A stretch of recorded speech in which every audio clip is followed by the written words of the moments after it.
What's up, everybody? Welcome to the Fitness Realty channel. My name is TJ McLelland and I'm the broker. I'm super excited to share all the things we have planned with you. So sit back, strap in, and let's have some fun. What's up, everybody? I'm so excited for today's episode. This is going to be so much fun. We are talking about 5 of the most common concerns that are found during a contract. Now, these are only going to be 5 concerns with the actual home, nothing to do with contract or financing or anything like that, because there are way more common things that happen during a contract that should be well on your radar for concerns. The new trend that we've kind of gotten into, one more Pokemon pack. Okay, hold on one second. Let me get it opened up. I'm hoping that we actually see something good. The last pack was terrible. All right. As you guys know, in celebrations, like I said, there's one code card that you always get that's for the virtual game, or not virtual game, just the online game. Oh boy, we got something with a black border. Oh, that might be a banger right there. Let's just see. We got a Lugia. Sweet. Dialga. See, and what's nice is every card is holographic, so it's just kind of fun to look at. Oh, we got a Rockets admin trainer card. That's just fun. That's nice to look at. And that one's good. Okay, let's see what's up. What else we got? Zamazenta V. I like that one too, but that's pretty much worth nothing. All right. Well, that was fun. Love doing that with you guys. So let's now talk about our common concerns. First one I wanted to bring up is termites. So when I was selling real estate in North Carolina, termites they were a huge inspection. I did sell a foreclosure that had termites like everywhere. I mean, you could literally take a flathead screwdriver and just kind of poke it into the soffit. You could poke it into the wood that was holding up the overhang for the doorstep. Everything was soft. Like you could literally put your finger and just kind of poke into the beams. It was such soft wood. There were termites everywhere, and that's why it was a foreclosure. And my clients were okay with that because they understood that they could still take this home down to the bones because it was a brick home, all brick home. And so it was super nice. They just knew that the wood that was in it, they had to get rid of. And so they really knew they needed to do some work. But they bought this home for like, I can't even remember. I think it was under 200,000, and it was like 5,000 square feet, big old piece of property. You know how money kind of goes further in North Carolina, especially right now too. You guys can see that our Utah market is hyper competitive and you can't really get a whole lot for your money, which is just the nature of the beast. But this home in North Carolina was massive, massive, huge, but you were also sharing your property with termites. Anyway, so one of those concerns is a termite inspection though, but for Utah, we just don't have as prevalent as a problem with termites like North Carolina. I have been told, and I've heard of other people having termite inspections done and having termites. I have yet to do a termite inspection and have any visible termites. So I just don't know about Utah or if it even happens here. So don't quote me on that. My experience with it is I just have not seen it in my daily business. Real quick though, why it is a concern is because VA borrowers, they have to get a wood destroying inspection, or it's called WDO or something like that, but I don't remember what that stands for. Maybe wood destroying organisms. Ugh. Don't quote me on that. I just know that it's a termite inspection, and we do it every time with a VA buyer. And every time that I've closed a VA buyer, we have not had any termites here in Utah. Knock on wood. Knock on wood. That's stupid. Anyway, okay.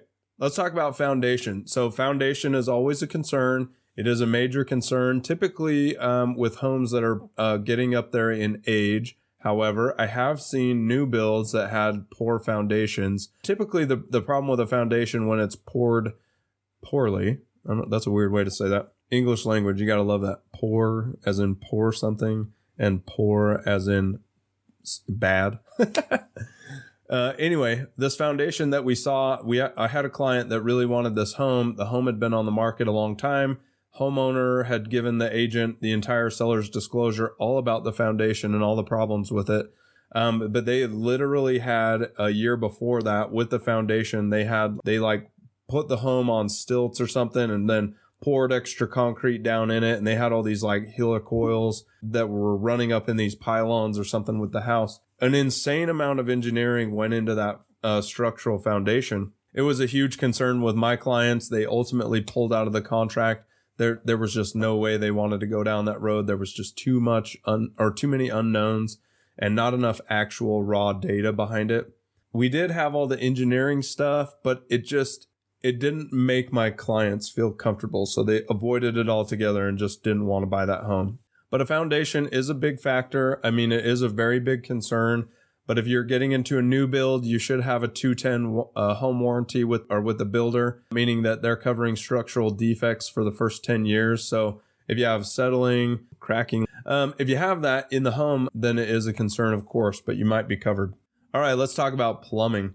So plumbing is always a big concern as well. That's why I recommend a home inspection. Run all the appliances or have your home inspector do that so that you can actually make sure that they're not leaking. But a big thing that keeps on popping its head up with plumbing is the sewer line from the house to the main connection.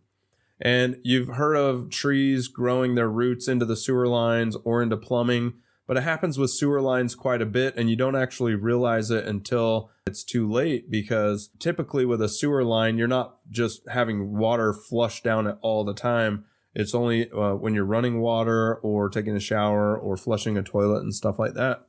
And so since you're not running it all the time, it does take a little while for you to figure out that you do have a problem until that root gets big enough that it actually plugs the hole. And then you figure out that you have a problem because your sewer backs up and it comes into the house. So something that I like to recommend is having a plumber come in and scope the drain or scope the main line from the house to the main connection.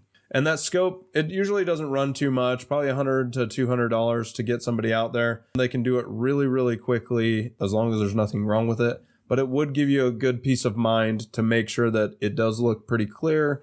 There's nothing growing into it and stuff like that, because a sewer line repair can really be costly and really, really quick.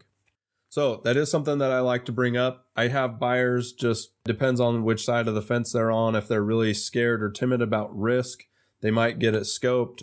I have other people that are like, it's been running for 30 years. It's probably fine.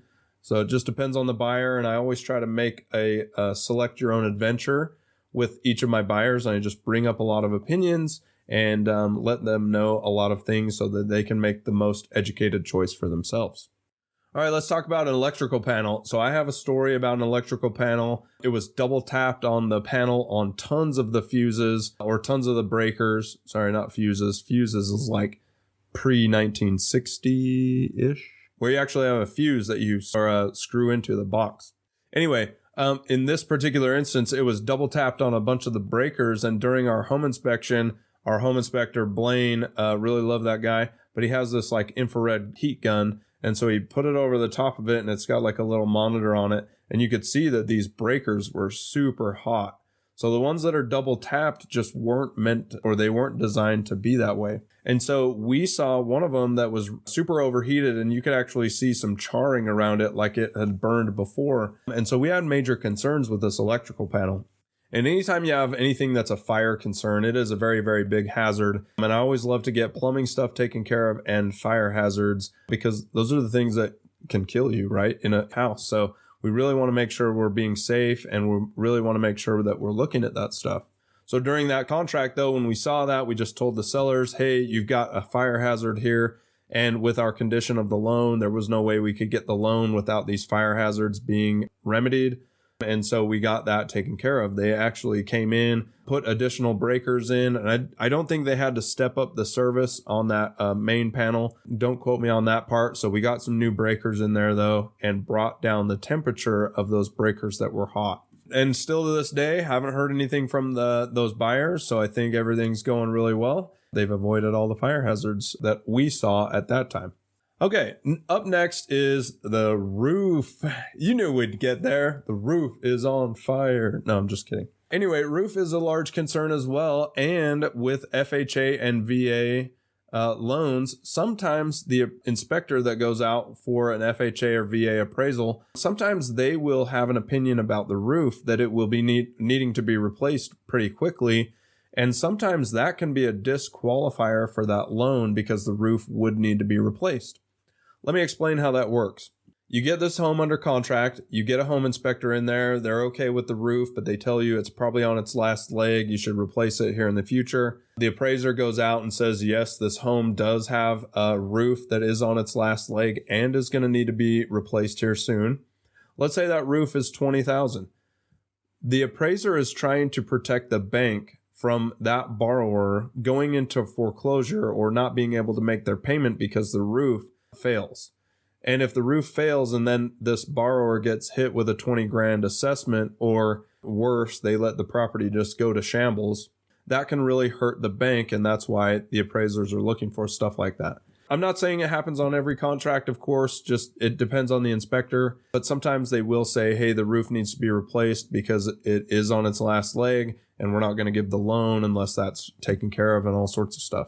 But the roof is a large concern because it is one of those big ticket items. You don't have to replace it all the time, right? It might be a 20-year thing, might be a 50-year thing if you're doing high-level shingles. I don't really recommend those most of the time because it's just better, or it's more cost-effective to do a 25-year shingle most of the time. So don't take my word for that. Do your own research. But a lot of times with a 50-year roof, you might have underlying things that have happened with the home that buying 50-year shingles just it didn't work out. It doesn't pan out. By all means, though, I'm not saying to buy any like 5-year shingles or anything like that. Like, get some quality shingles, get a good roof, and then you won't have to worry about it for the future for a long while. Something that I want to kind of point out with roofs, though, is that it really depends now with solar panels and things being on top of roofs. So you really want to make sure that your home inspector is looking at the age of that roof. And then if you are thinking about solar panels, make sure that your roof is newer before you put all those solar panels down so that you don't have to pull the solar panels up, re-roof sometime in the near future,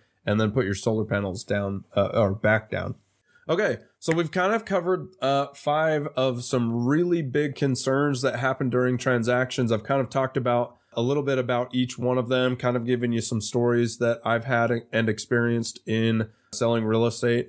And so I really want to just make sure that you know and that you're enlightened that there are a lot of things you need to be looking at during your transaction. And if you don't have a good enough agent that will prompt you and really kind of talk about those things, you need to hire a better agent. So if it's somebody from us or on our staff, we definitely can help you. We love to talk about, it's called the buyer's due diligence checklist. We love to go through it with you. We love to bring it to your attention. And it does have about 16 different large categories of tons of things to consider during your transaction. Now, of course, I'm not saying that we're the experts and everything like that. So when you have things come up that you're really concerned about, we may assist you in hiring that professional, or we'll say, hey, go ahead and hire that professional. Let's get them in there. We'll coordinate the inspection and we'll make sure you get taken care of. All right. I hope that that's been enlightening for you. Look for those things during your contract and hopefully you'll avoid any of those big expenditures during your transaction. Okay. We'll see you guys next time. Love you and have a great day. And that's a wrap. Thank you so much for supporting us. We'll see you next time, and we love you. Later.